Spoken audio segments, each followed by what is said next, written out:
Welcome back to What Arty Noobs with General Disturbance.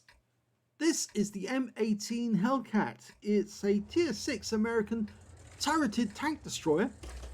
It's located on the north spawn of Siegfried Line, and it's under the command of SlyMeerkat. And somewhere alongside him is a P43 Biz with Omen and Rage in it. They're in platoon. Game on. Well, as many of you know, this is the purpose-built tank destroyer for the American forces during World War II.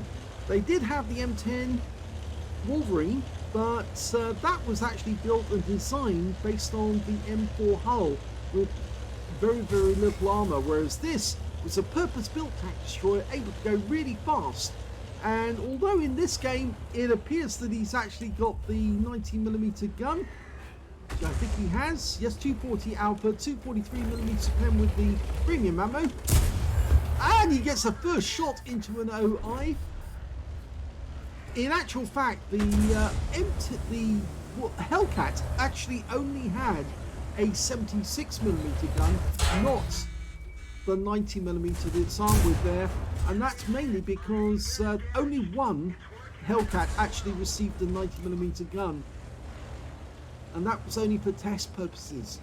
Well, he did take a round, in fact he took 2 rounds from the Baguette Panther, and it looks like the enemy's trying to nail us in this corner. They've got an FP304, so he must be fairly close in the field somewhere to get shots through this angle. Yeah, we can see the shells coming in. He might be out somewhere near that Leo that's seen at the back of the enemy field. Okay, Omen enraged is asking for help. I'd say the best bet at the moment would actually be to go through the gates, make a quick dash around the front of the building. There are some enemy tanks there, but he might be able to get shots on that FP304 and put him out of commission. Oh, now that wasn't fair. The IKV-90B just tried to put a shell in him, and but for the fact that team damage is no longer allowed, he didn't get that one in and didn't do any damage, but that could have done a lot of damage because it's a 90mm gun on the IKV-90. He spots an enemy tank. It's the OI again, the one he's already hit. That guy's coming out for a shot. Oh, it's not him. In fact, it's a Skoda T25. He's got 3 rounds in an autoloader. I think it's about 115 Alpha, so he got a low roll there. But he only took 1 round. The trouble is now he's down to about half his hit points. Now SlyMeerkat is trying to mark his Hellcat at the moment. He's already got 2 marks up. He's trying to get the 3rd. Okay, he spots an enemy in the distance, but he gets wiped out. There's an AMX M445. Can he get a shot on that P43 Biz on the other enemy team? Well, he's got into cover. I don't think that P43 can see him. Just going to have to wait for him to come into view though. That FP304 is still firing in. There's the P43. Actually, I don't think going round would have helped there. Ooh, yes, he got the kill. I don't think going around would have helped now. Although Owen Enraged is getting shots on some of the enemy, going around might have exposed him to a large group of enemy tanks at the same time. Whereas this route might actually enable him to get to that FP304 by going through the inside and directly out the other side. He found an SMV CC56. Let's see if he can put a round in the front. Didn't get through. Even though he's using premium ammo, he can't get through the armor. He needs the side of the turret. You can't see it now. He's taking a chance there. Thanks. Okay, you can see him now. Can he get around through? He's turned his turret side on. Yep, he gets the penetration. Now, can he do the same again? I'm not sure that SMV can see him.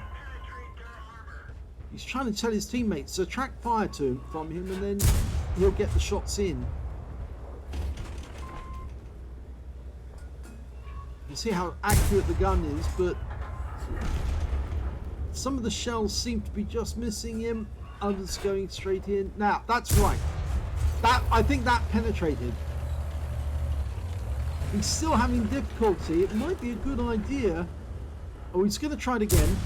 That one worked. One more. He's down to his last few hit points. Yes! So he's got his second kill. And Owen Range has got 2 kills as well. So might be able to get shots on these other ones here. They're one up on the enemy at the moment. He's going to sneak through the water area, get behind those guys, and then he might be able to take shots not only at those guys but also at the FP304.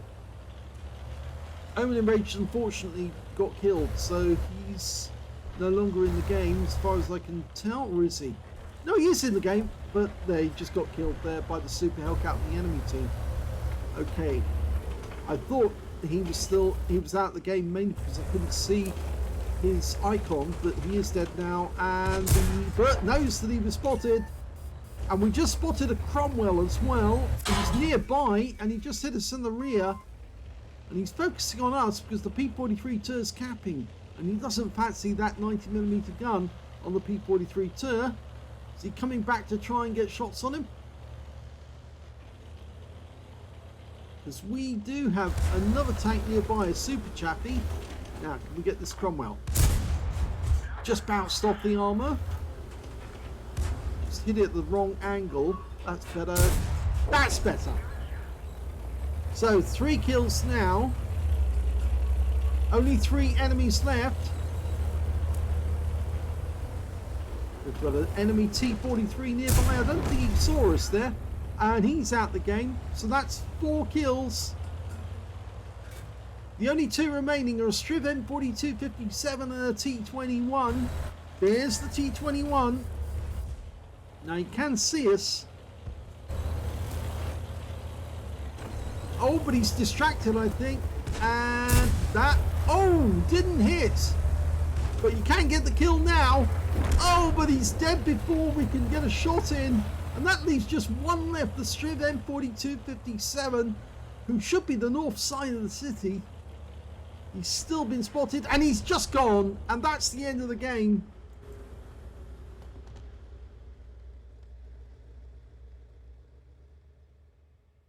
Here's the end of battle results, and that was the second class tanker for SlyMeerkat in the M18 Hellcat.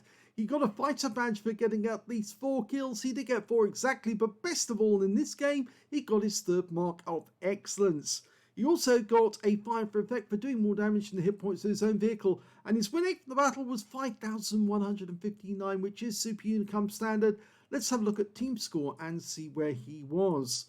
Well, he didn't get the highest damage in the game. That went to the Panther, who got a steel wall but didn't get the high caliber. He didn't have 20% of the enemy hit pool. He picked up 1,930 hit points. SlyMeerkat got 1,702, and the 3rd highest damage in the game went to that Striv M4257, who got 1,664.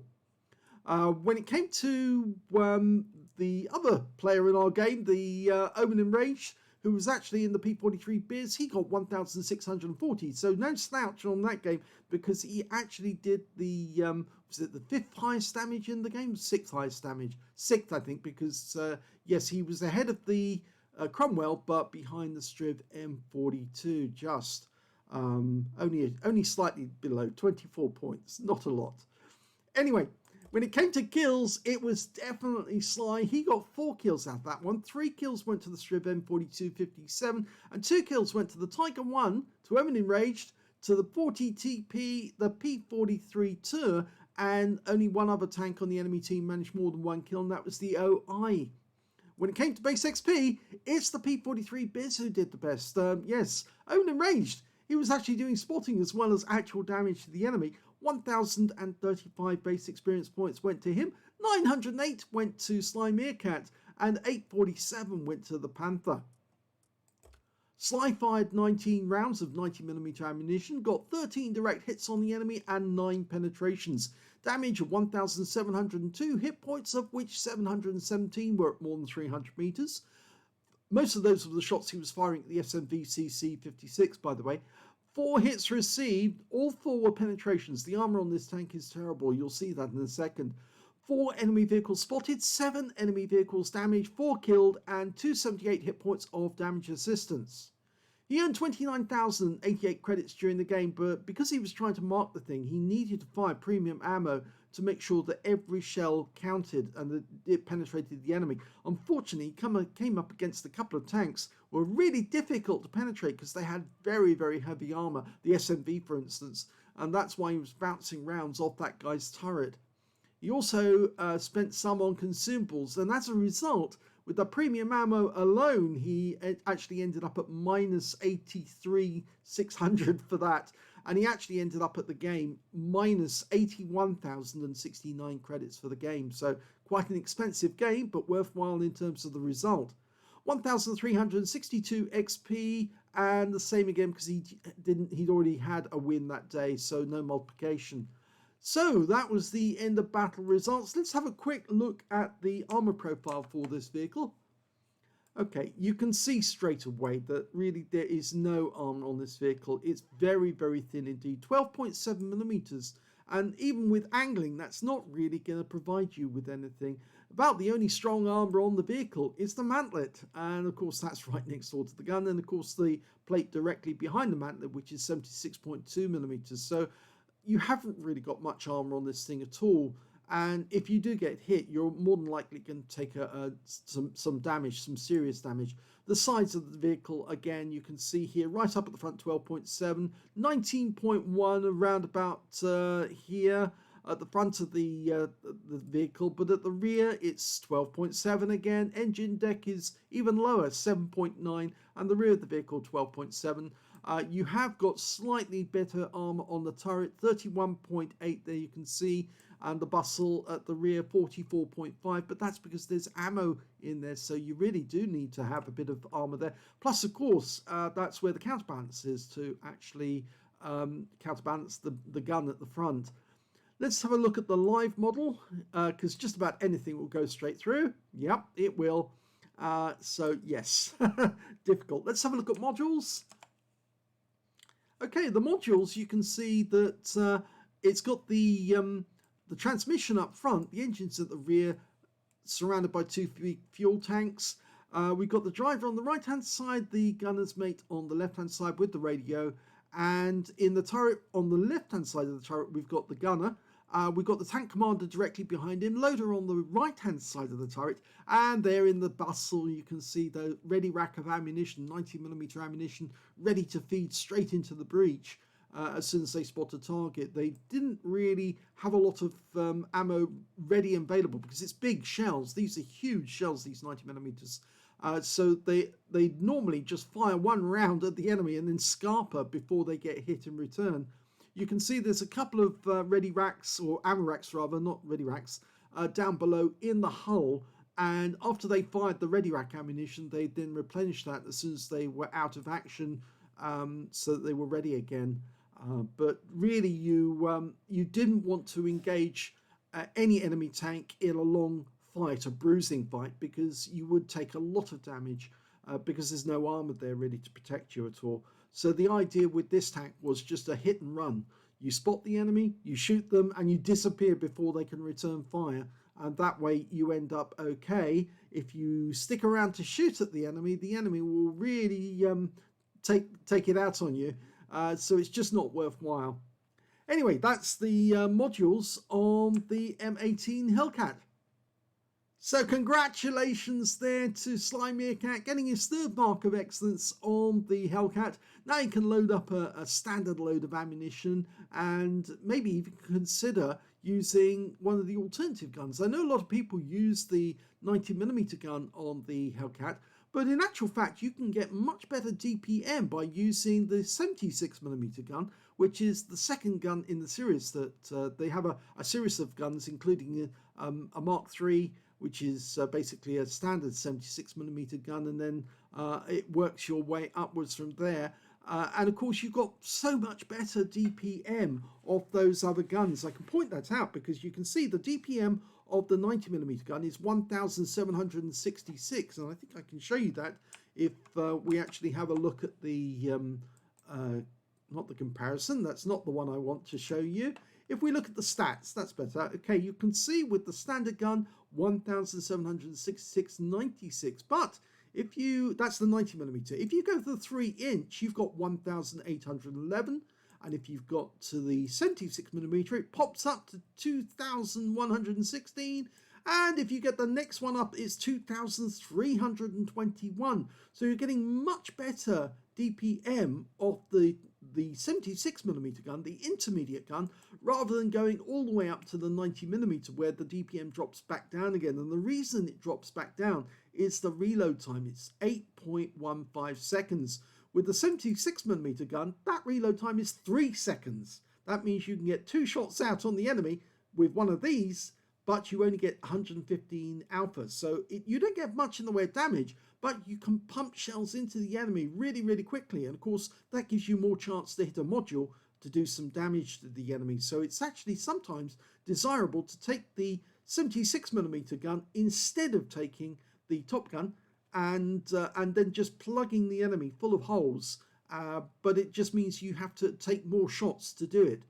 But it's certainly more satisfying because, of course, the actual Hellcats that went into action really did have the 76mm gun, not the 90mm. Only one tank ever got the 90mm, and it was only back in the USA, and it was only a test, so it never really caught on. They never armed any of the other Hellcats with the 90mm. In fact, the turrets of the Hellcats actually ended up on the Type 64s because they were so good with the 76mm gun. They decided to put them and keep them even after the Hellcat hulls have worn out. They put the turrets on top of the Type 64s, on top of the M42 Dusters rather, and carried on using the same turret on a different tank. So you can see actually the 76mm gun is so much better than the 90mm. So I hope you enjoyed that battle. If you did, please give this video a like. Do subscribe to our channel. Leave a little comment down below because it feeds the algorithm. And thank you for watching.